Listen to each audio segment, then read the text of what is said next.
दोस्तों, मैं सुशील कुमार आपका हार्दिक स्वागत करता हूं direct power exam doji YouTube channel में।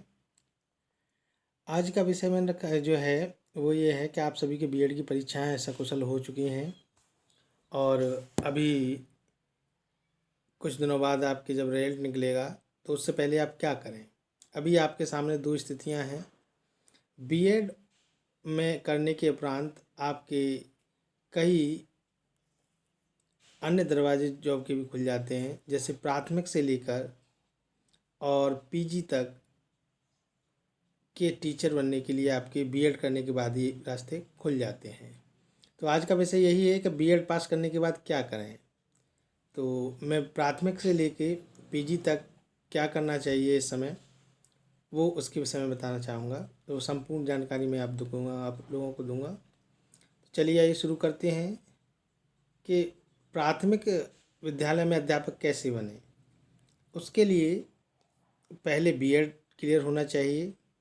दूसरा यूपी टेट, अगर आप यूपी राज्य से हैं तो, या सी टेट अगर यूपी से हैं तो इन दोनों में से दोनों ही वैलिड हैं। वैसे सी टेट केंद्रीय पात्रता परीक्षा है, परंतु यहाँ दोनों ही वैलिड हैं, प्राइमरी और जूनियर दोनों में। और उसके साथ एक परीक्षा और होती है जिसे सुपर टेट नाम दिया गया है। तो यूपी टेट और सी टेट अगर क्लियर हैं आपके प्राइमरी लेवल पर तो ये पात्रताएं हैं, और सुपर टेट प्लस आपके एकेडमिक दोनों को जोड़कर मेरिट बनती है। अगर उसमें आपका चयन होता है तो आप प्राथमिक विद्यालय में शिक्षक नियुक्त हो जाते हैं। दूसरा, प्राथमिक के बाद अब आता है डायरेक्ट जूनियर। जो सेंट्रल में जूनियर का पद नहीं होता है, वहाँ सीधे डायरेक्ट इंटर कॉलेज में जाते हैं प्राइमरी के बाद। जैसे कि दिल्ली में इसका पद नहीं है जूनियर का। यहाँ आपने देखा होगा प्राइमरी, जूनियर, माध्यमिक और पीजीटी। तो यहाँ 4 प्रकार से है, वहाँ जो नहीं है। यहाँ जूनियर के लिए जूनियर का टेट होना अनिवार्य है, साथ में जो है यूपी टेट या सी टेट जूनियर लेवल का होना चाहिए 6 से 8 तक का। प्लस उसके बाद भी एक सुपर टेट परीक्षा होती है जो अभी हुई है एडेड जूनियर हाई स्कूलों की, तो वो सुपर टेट के अधीन ही हुई है। ठीक है, तो इस तरीके से आप जूनियर विद्यालय में भी अध्यापक बन सकते हैं। साथ ही इसके टीजीटी एक पद होता है जिसमें अपने सब्जेक्ट के हिसाब से 9 और 10वीं कक्षा के लिए इसमें टीचर बनते हैं। तो उसके लिए हम प्राथमिक विद्यालय के हो चुका, जूनियर भी हो चुका, और टीजीटी में क्या होता है कि स्नातक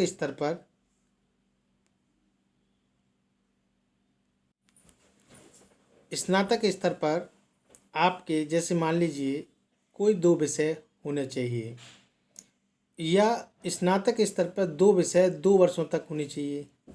लास्ट ईयर में जो होते हैं तीसरी साल में 2 विषय होने चाहिए, उन्हीं को आपका कॉम्बिनेशन माना जाता था। जैसे अगर सामाजिक विज्ञान के कोई अध्यापक बनना चाहता है तो उसके लिए हिस्ट्री, पॉलिटिकल, इकोनॉमिक्स, ज्योग्राफी, इन चारों सब्जेक्ट में से स्नातक स्तर पर 2 सब्जेक्ट होना अनिवार्य है। कोई से भी 2 हो सकते हैं।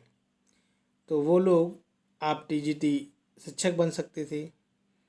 इसके लिए एक इसमें टेट की अभी कोई अनिवार्यता नहीं, लेकिन नया जो आदेश हुआ है कुछ दिन पहले, जिसे हरियाणा ने इसे लागू कर दिया है कि तीसरे स्तर का टेट और होगा इसके लिए 9th और 10th के लिए। यहाँ भी यूपी में ऐसा नहीं है।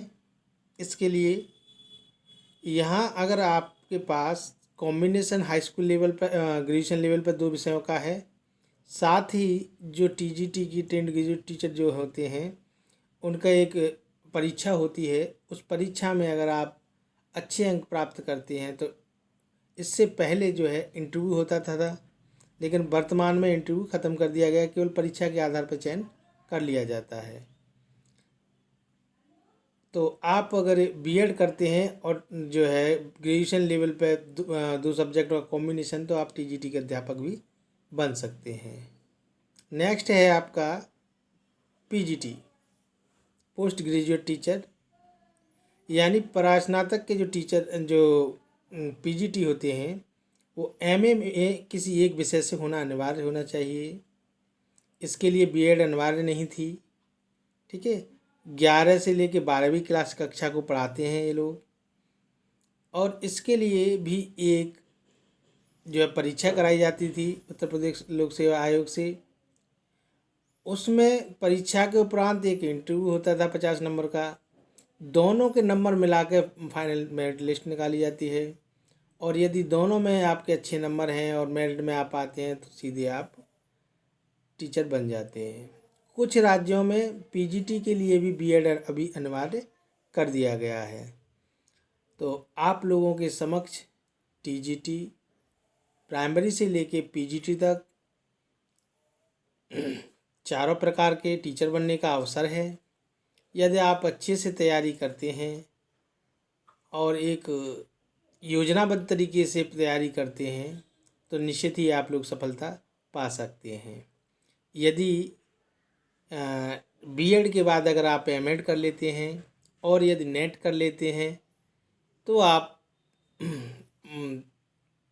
एमएड कॉलेजों में प्रवक्ता के लिए मान्य हो जाते हैं, यानी बीएड वालों को और एमएड वालों को पढ़ा सकते हैं।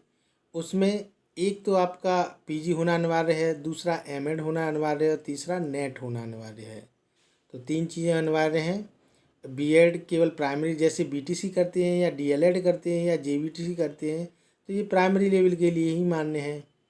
ठीक है, बीएसटीसी जो राजस्थान में कराई जाती है और बीटीसी अपने यहाँ कराई जाती थी, अब डीएलएड हो गई है, ये केवल प्राइमरी में ही मान्य है। प्राइमरी और प्रमोट होकर ज़्यादा तक आप जूनियर में पहुँच जाएंगे।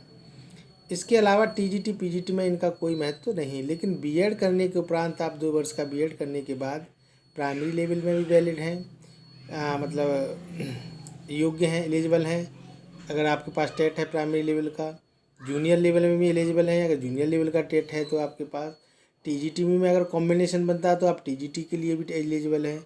और यदि पीजीटी में आप कर चुके हैं, एमए कर चुके हैं, तो भी आप पीजीटी के लिए एलिजिबल हैं। इसीलिए आप लोग बीएड करने के बाद आपके बहुत सारे दरवाजे शिक्षा के क्षेत्र में खुल चुके हैं। अध्ययन करिए, अच्छे से तैयारी करते रहिए। और अगर कोई क्वेरी हो इस संबंध में तो आप कमेंट करके मुझसे पूछ सकते हैं। वीडियो को देखने के उपरांत लाइक ज़रूर करें, चैनल को सब्सक्राइब करें। धन्यवाद।